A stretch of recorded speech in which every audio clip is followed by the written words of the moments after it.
Sir उसमें उन्होंने वो दिया था 10। हाँ कोई बात नहीं, चलिए ठीक है। आपको देखिए, अब मैं पहले भी आपको बताया तभी बता रहा हूँ, आपको पूरे सिलेबस के बाद भी ना आपको 2 महीना आराम से मिलेगा उस चीज को रिवाइज करने का, 1.5 महीना आराम से मिलेगा उस चीज को रिवाइज करने का। So don't indulge into these things. और ये फिर आपका चलता रहेगा मस्त तरीके से, और इतना टेंस नहीं होइए कब सिलेबस खत्म करना है, क्या करना है, कुछ तो फैकल्टी पे भी छोड़ दीजिए आप लोग। हम लोग भी तो कुछ प्लानिंग कर रहे हैं ना, किस तरीके से आपको इनपुट्स दे रहे हैं। तो कुछ चीजें पे ना नहीं वो करना चाहिए कि सर ऐसे हो रहा है वैसे हो रहा है। ठीक है, टाइमिंग का इशू है, मैं समझ सकता हूँ, आप लोग एग्जॉस्टिव हो जाते हैं। इसलिए यूनिस सर ने भी पूछा था कि अगर आप लोगों से 4 क्लासेस पॉसिबल नहीं हो पा रहा है तो क्या हम लोग उसको शॉर्ट करके 3 कर दें अभी, पूछा था ना सर ने। हम लोगों ने भी कहीं ना कहीं डिसाइड किया था कि हो सकता है कि आप लोगों पे थोड़ा प्रेशर आ रहा होगा, तो उसको 4 से शॉर्ट करके 3 कर दिया जाए। आप लोगों ने बोला था नो सर चल रहा है, ठीक है। अब ठीक है, अब क्या कर सकते हैं, जो टाइमिंग है दिन का टाइमिंग हम लोग ले नहीं सकते हैं। जो टाइमिंग है सुबह का थोड़ा टाइम है और रात का थोड़ा टाइम है, तो उसी में हमको मैनेज करना है। तो बार बार टाइम चेंज करना थोड़ा सा मुश्किल हो जाएगा, सबके लिए मुश्किल हो जाता है। फिर भी स्टिल देखता हूँ, अगर कुछ ऐसा होता है जो आप 5:30 वाला बात बोल रहे हैं, अगर सब कोई इस चीज से अग्री करेंगे कि 5:30 में कुछ ऐसा हो सकता है, तो एक बार सर से बात करके देखा जा सकता है कि उनके पास वो 5:30 का फ्री स्लॉट अवेलेबल है या नहीं है। अगर अवेलेबल होगा तो ठीक है, नहीं होगा तो फिर तो दिक्कत है। ठीक है, चलिए हम लोग देखते हैं डे जी न्यूज। अभी हो सकता है 10 मिनट के लिए मैं थोड़ा सा ब्रेक लूँ, क्योंकि आज थोड़ा सा मैं बिजी चल रहा हूँ। तो हो सकता है कि मैं 10 मिनट्स के लिए आप लोगों को ब्रेक दूँ बीच में। जाते वक्त करवा देंगे। हाँ तो बुला लीजिएगा। डे जी news. DRDO celebrated its 63rd foundation day. अब डीआरडीओ, डीआरडीओ का full form defence defence research and development organisation. ठीक है, Yes, sir. recently defense research and development organization has observed its 63rd foundation day on 1st of January। तो आपसे पूछा भी जा सकता है, देखिए जो इस तरीके का जो न्यूज होता है ना, 1 जनवरी 1 फेब इस तरीके से, वो इंपॉर्टेंट बन जाता है। तो डीआरडीओ ने अभी 63rd फाउंडेशन डे कब सेलिब्रेट किया है, तो 1 जनवरी को सेलिब्रेट किया है। डीआरडीओ का स्टैब्लिशमेंट कब हुआ था, तो in the year 1958। DRDO was established in the year 1958। और इस बार का जो थीम था वो काफी इंपॉर्टेंट है। डीआरडीओ का थीम क्या रखा गया, तो export has been declared as the theme of DRDO for 2021। ये सब छोटा छोटा पॉइंट्स है ना, जो काफी इंपॉर्टेंट पॉइंट्स होता है। अब मैं आपसे अगर पूछूं कि डीआरडीओ का हेडक्वार्टर, तो आप लोग बताएंगे डीआरडीओ का हेडक्वार्टर कहाँ पे है? सर बेंगलोर। यस, बेंगलुरु आपने जो बताया वो इसरो का बताया आपने। डीआरडीओ का हेडक्वार्टर बेंगलुरु नहीं, दिल्ली दिल्ली दिल्ली। Yes, new Delhi. दिल्ली। जो आपका बेंगलुरु है उसका हेडक्वार्टर दिल्ली में है, इसका दिल्ली में नहीं है। World Braille day. अब ये जो ब्रेली होता है ये क्या होता है, किससे क्रॉप एसोसिएटेड? लैंग्वेज लैंग्वेज होता है लैंग्वेज किनके लिए? ब्लाइंड पीपल के लिए। ब्लाइंड पर्सन के लिए। वंडरफुल। तो वर्ल्ड ब्रेली डे कब मनाया जाता है, तो the day is celebrated on 4 January to create awareness of the, हम लोग डेज ही न्यूज कर रहे हैं, ठीक है, तो हर मंथ से रिलेटेड जो भी इंपॉर्टेंट डेज होगा वो हम लोग कवर करेंगे। तो the day is celebrated on 4 January to create awareness of the importance of Braille as a means of communication in the realization of human right for the blind. तो ये blind के लिए होता है। ब्रेली वॉज इन्वेंटेड बाई, तो Braille किसके द्वारा invent किया गया था, तो लुइस ब्रेली। कब इन्वेंट किया गया था, 19th सेंचुरी में फ्रांस में। और फर्स्ट वर्ल्ड ब्रेली डे कब सेलिब्रेट किया गया था, तो 2019 में पहला ब्रेली डे सेलिब्रेट किया गया था। इसके पहले सेलिब्रेट नहीं किया जाता था। किसके द्वारा इन्वेंट किया गया था, तो ये लुइस ब्रेली के द्वारा 19th सेंचुरी में फ्रांस में इसको इन्वेंट किया गया था। वर्ल्ड ब्रेली डे याद रखेंगे 4 जनवरी।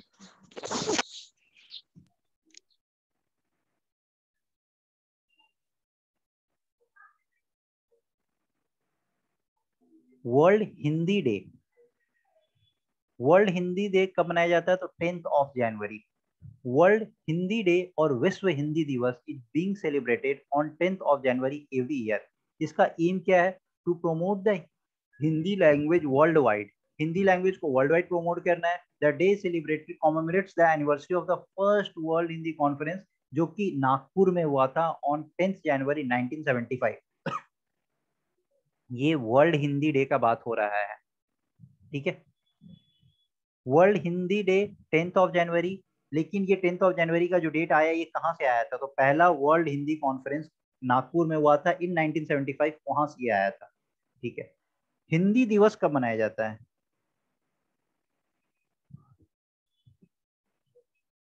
ये तो वर्ल्ड हिंदी डे है ना। अगर हिंदी दिवस मैं पूछूं, हिंदी दिवस कब मनाया जाता है? ये विश्व हिंदी दिवस है। हिंदी दिवस कब मनाया जाता है?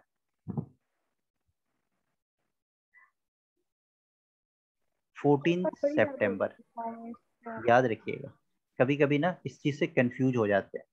World Hindi day 10 of January and Hindi दिवस is celebrated on 14th of September. UN marks year 2021 as the International Year of Fruits and Vegetables। अब ये सब जो क्वेश्चन है ना, ये सब आपको एग्जाम में बहुत ही फ्रीक्वेंटली देखने को मिलता है कि यूएन ने 2021 को किस चीज पे डेडिकेट किया है, तो international year of fruits and vegetables. इसी तरीके से तेलंगाना का हमने देखा था, याद है? तेलंगाना का याद है? Yes sir.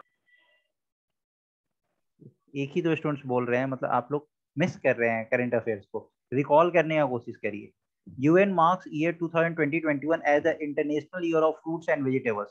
The United Nations is recognizing 2021 as the International Year of Fruits and Vegetables. इसका एम क्या है? To raise awareness on the important role of fruits and vegetables in human nutrition, food security and health. अभी world जो है ये माल nutrition का शिकार हो रखा है। इंडिया में भी बहुत ज्यादा न्यूट्रिशियस लेवल पर फोकस किया जा रहा है। तो उस चीज को देखते हुए यूएन ने एक ग्लोबल इशू रेज किया और 2021 को international year of fruits and vegetables declare किया है। तो united nation is recognising 2021 as the international year of fruits and vegetables. इसके पीछे का एम क्या है? To raise awareness on the important role of fruits and vegetables in human nutrition, food security and health. Then army day. तो army day is celebrated on 15th of January. So on the occasion, Indian Army carried out a live demonstration of drone swarming capability using, ये जो दे रखा है ना कि Delhi cantonment में army day parade हुआ था इस बार का। लेकिन आपसे इतना नहीं पूछा जाएगा, ये कब पूछा जाएगा? अगर आर्मी डे से रिलेटेड अगर कोई भी मेंस में क्वेश्चन आता है तब आप लोग वहां पे बताएंगे। सीधा सीधा आपसे पूछा जाएगा army day was celebrated on. जो मीन है, जैसे international UN marks 2021 international year of fruits and vegetables, आपको ये याद रखना है। इसके पीछे का एम भी आपसे बहुत रेयरली पूछा जाएगा। वर्ल्ड हिंदी डे आपको याद रखना है 10 जनवरी, लेकिन हिंदी दिवस 14 सितंबर। In the same way Braille day बस आपको याद रखना है कब मनाया जाता है, डीआरडीओ कब मनाया जाता है। इससे इसके बाद 16 जनवरी से लेके 30 जनवरी तक का भी करंट है, इसमें भी डेज इन न्यूज है जो हम लोग कवर करेंगे। बट ये कहीं मेरे लैपटॉप में अभी ये अपलोड नहीं हो पा रहा था। आई डोंट नो कि कुछ क्या प्रॉब्लम आ गया था, इसलिए मैंने इसको 10 मिनट्स को क्लास को थोड़ा सा एक्सटेंड किया था कि कुछ प्रॉब्लम आ गया है कि ये अपलोड नहीं हो पा रहा है, ठीक है। तो बस ये आपका जनवरी मंथ का करंट अफेयर्स हो गया है। ये जो आपका डेज इन न्यूज है वो बस थोड़ा सा रिमेनिंग पोर्शन है, उसको हम लोग किसी कल के या परसों के जब भी मैं क्लास लूंगा फर्दर, तो वहाँ पे मैं इस चीज़ को करा दूंगा, ठीक है। क्योंकि अभी अपलोड होने में कुछ दिक्कत हो रहा था, पता नहीं लैपटॉप में कुछ ऐसा इशू आ गया है कि अभी इतना ही अपलोड हो पाया है, तो इसके आगे का नहीं हुआ है, तो ये मैं आपको करा दूंगा। तो आपका जो जैन मंथ का जो करंट अफेयर्स है वो आपका ओवर हो चुका है। कुछ एमसीक्यू रिमेनिंग है, तो हम लोग इस एमसीक्यू को अभी कर लेते हैं, ठीक है। इससे रिलेटेड मैं आपको पहला एमसीक्यू देता हूँ। Consider the following statement about finance commission.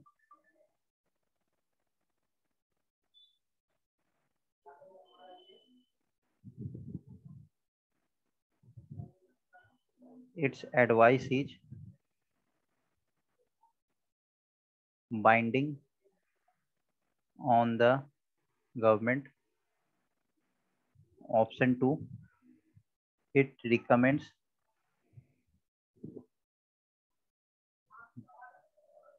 the distribution of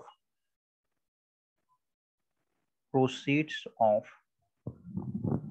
taxes between center and states.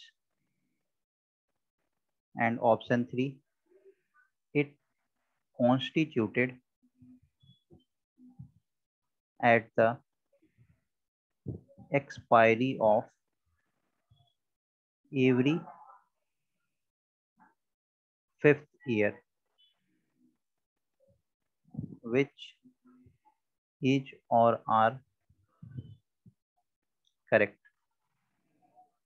A 1 and 2, B 1, 2, 3, C 2 and 3, and D 3 only. Tell me the correct answer.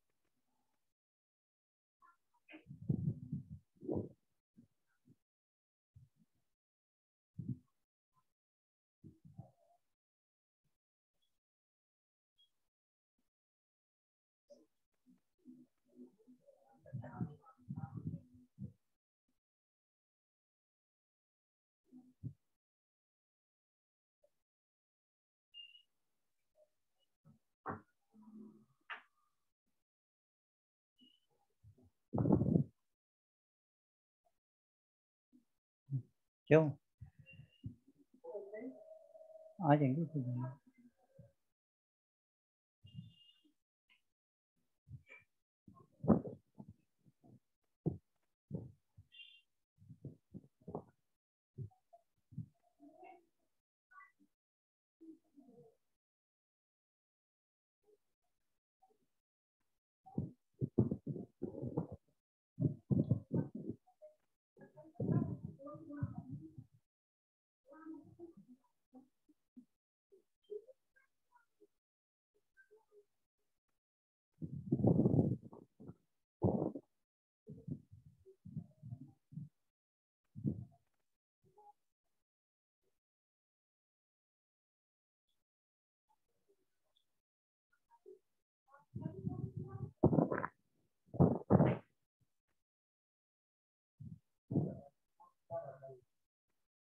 You have voice problem with your device?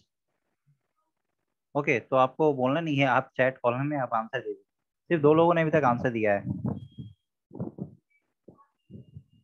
Finance commission, चलिए जिन्होंने answer दिया ये बताइए, finance commission क्या constitutional body है?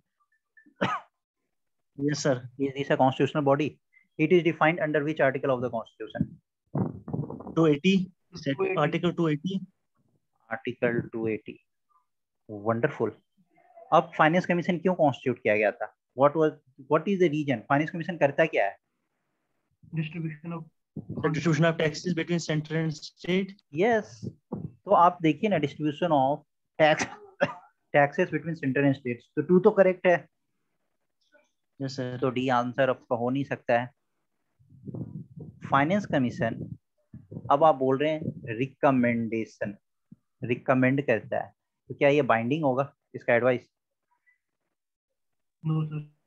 हाँ, तो इसका एडवाइस बाइंडिंग नहीं होता है ना गवर्नमेंट। तो जब 1 यहाँ से कैंसिल हो गया, अब आप खुद ही पढ़े 1 और 2 का पढ़ेंगे ना, तो आपको खुद पता चलेगा कि एक दूसरे में ये कॉन्ट्राडिक्ट कर रहा है।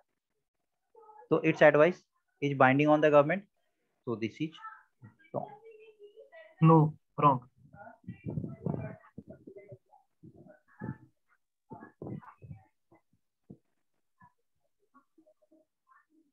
Got it? Yes, sir. बताइए किसी को कोई डाउट? किसी को कोई doubt? No, sir. No, sir. चलिए एक क्वेश्चन हम लोग करते हैं, ये प्रोसीजर एस्टैब्लिश्ड बाय लॉ पे ही बेस्ड है।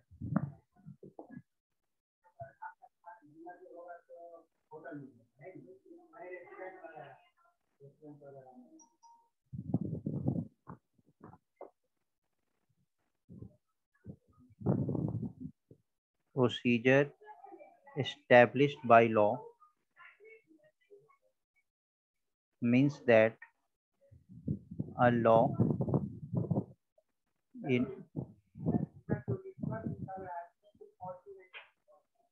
enacted by the legislature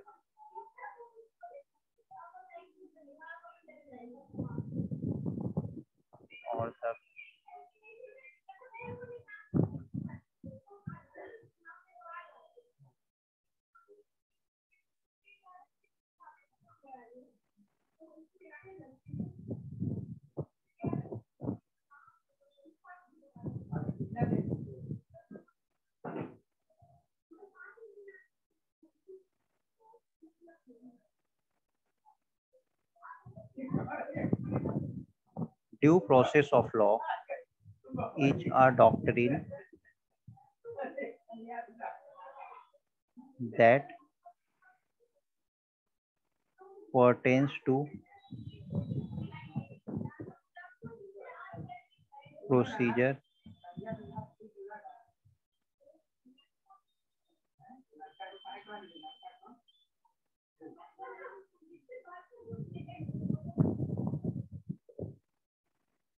Indian Constitution mentions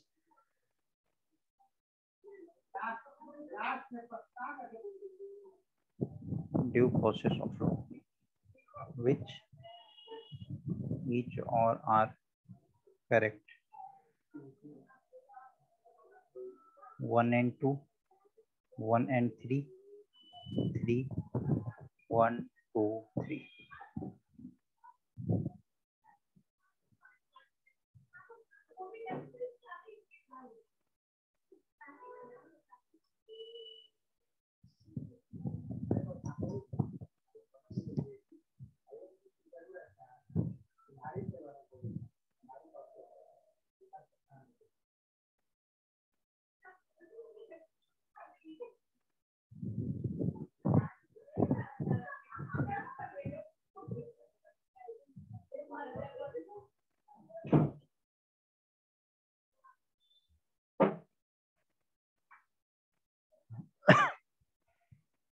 okay इसका आंसर तो सबका आना चाहिए।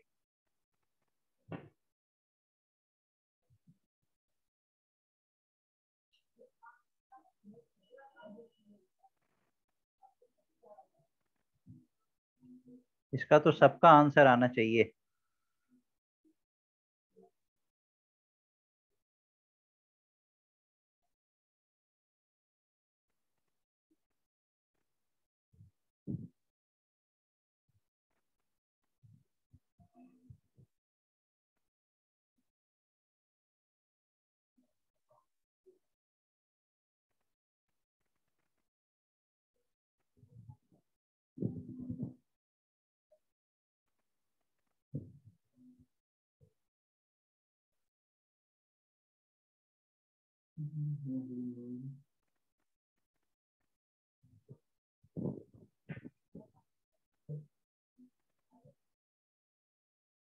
Let's see the correct answer.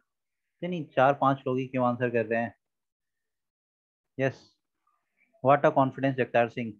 A let's see what is the correct answer.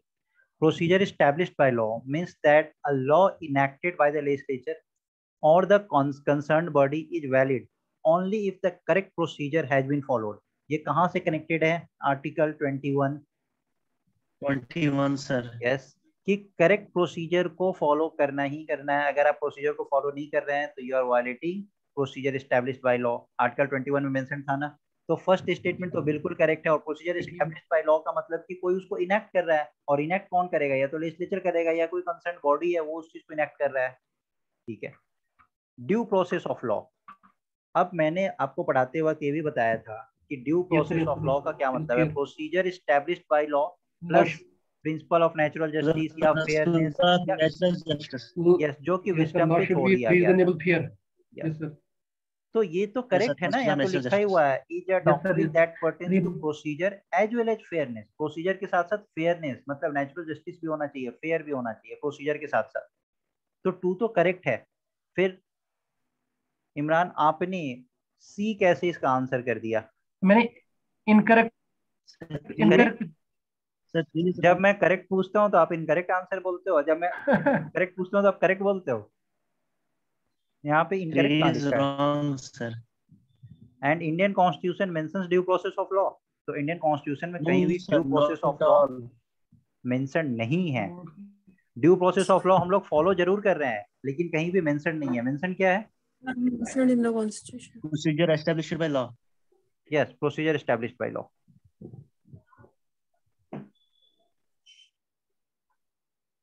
Which of the following is are included in Central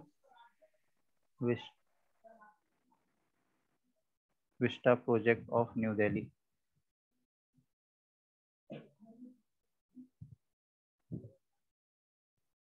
Rashtrapati Bhavan, parliament house and the third one is North Block. A 1 and 2, B 1 and 3, C 3 and D 1, 2, 3. Tell me the correct answer.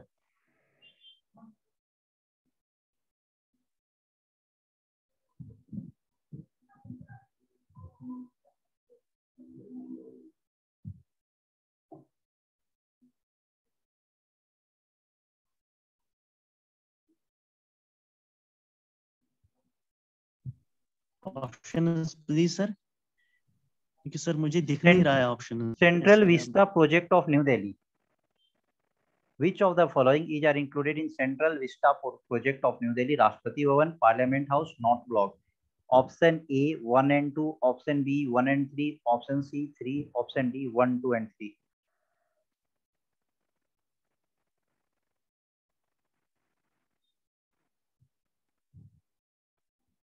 Okay, central Vista project क्या है ये पता है? अगर यही नहीं पता होगा तब आप सेंट्रल विस्टा प्रोजेक्ट पे आप क्वेश्चन कैसे करेंगे? Development project, development project, development project sir, redevelopment. अच्छा, redevelopment. Yes, this is project concerning sir construction of new parliament house. Yes, wonderful. Central Vista project क्या है? ये सेंट्रल एडमिनिस्ट्रेटिव बिल्डिंग्स जो के अंदर आता है, जो भी एरिया सेंट्रल एडमिनिस्ट्रेटिव बिल्डिंग्स के अंदर आता है, और ये रायसाना हिल्स पे है। रायसीना हिल्स है ना दिल्ली में, तो रायसीना हिल्स पे जो भी ब्रिटिश गवर्नमेंट के टाइम पे इन सबको कंस्ट्रक्ट किया गया था, उसको रिवैम्प करना है, रीडेवलप करना है फिर से। तो उसमें कौन कौन सा प्रोजेक्ट आता है? तो उसमें राष्ट्रपति भवन भी है, उसमें आपका पार्लियामेंट हाउस भी है, और उसमें आपका नॉर्थ ब्लॉक भी है। ठीक है, ये काफी इंपॉर्टेंट। हाँ, इससे नॉर्थ के साथ साउथ ब्लॉक भी है। ठीक है, मैंने आपको मैं एक्स्ट्रा बता रहा हूँ, एक्स्ट्रा इन्फॉर्मेशन मैं आपको दे रहा हूँ। नॉर्थ ब्लॉक के साथ और कौन सा ब्लॉक है? साउथ ब्लॉक भी है। पार्लियामेंट हाउस तो कवर हो गया है। इंडिया गेट क्या आएगा इसके अंदर? Yes sir, yes sir. India Gate and National Archives. National Archives, India Gate, South Block, North Block, Parliament House, Rashtrapati Bhavan, यही Central Vista project New Delhi के अंदर इंक्लूडेड है। इसको याद कर लीजिए, क्या है कि अब नया पार्लियामेंट और इन सब चीजों को रिवैम्प किया जा रहा है, नया कंस्ट्रक्शन पे फोकस किया जा रहा है, तो इससे क्वेश्चंस जरूर पूछा जाएगा। यस, सो आप लोग 10 मिनट का वेट करेंगे। मैं 10 मिनट बाद फिर लिंक शेयर कर दूंगा, तो आप लोग ज्वाइन कर लेंगे। Okay sir? Yes sir. Okay.